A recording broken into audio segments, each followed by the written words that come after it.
Ryan Sobolchik. I am a prevention educator with Pittsburgh Action Against Rape. Hi, I'm Susie Balcom. I am an advocate at PAAR as well. I hope that everybody has had a good summer. I know we've all been inside for a while. So I do want to, we're here to kind of talk a little bit about some of the services that we have at PAAR in some of our departments.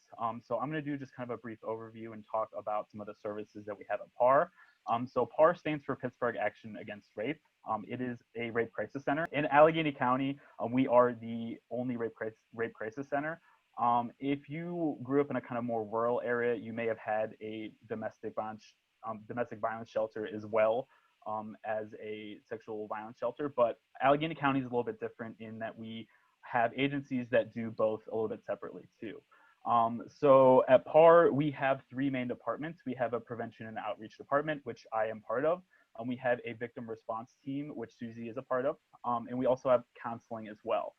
So we're going to go mostly over some of the services that we see college students use the most. So as far as prevention goes, we talk a lot about different topics mostly. We talk a little bit about bystander intervention. We talk about alcohol and consent and how there can be some kind of gray areas with that. So we also do just kind of general kind of prevention workshops. A lot of the topics we talk about are professional boundaries. We talk about, like I said before, bystander intervention. We talk about a lot of the kind of nuances of sexual violence and how it can affect different people. So we also do a lot of workshops for specific groups, like a lot of healthcare related groups, a lot of groups that are kind of into social work. If you are a part of any of those groups and you have any sort of questions about any sort of programming we can do, you can absolutely reach out to PAAR at www.paar.net, and we can do a kind of created customizable workshop. So that's a lot of the things we have at PAAR. Again, if you have any questions about any of our services in the prevention department, please reach out to us on our website. There's a kind of general contact us if you would like to utilize that. Thank you.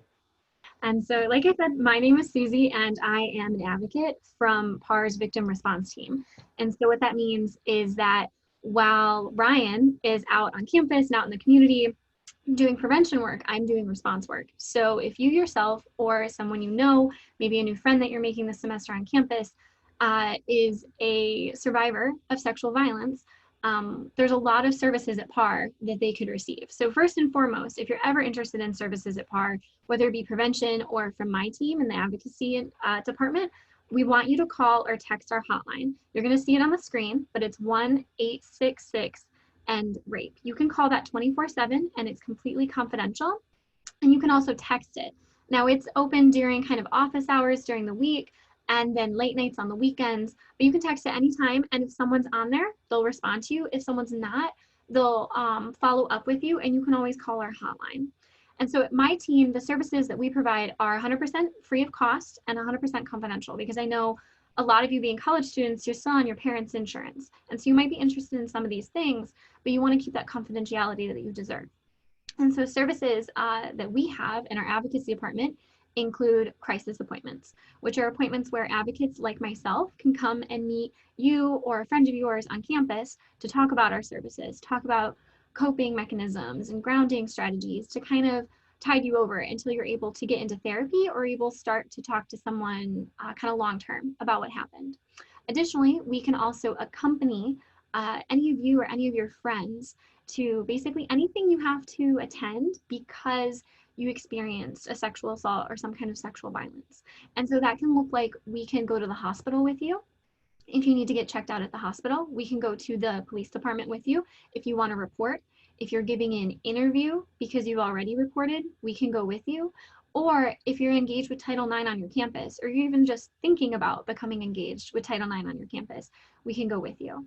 When we go with you, we provide emotional support, we provide information such as your victim's rights, and we look out for you.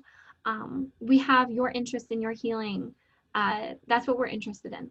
That's what's at our heart. And so we want to go with you to anything like that so you don't have to go alone.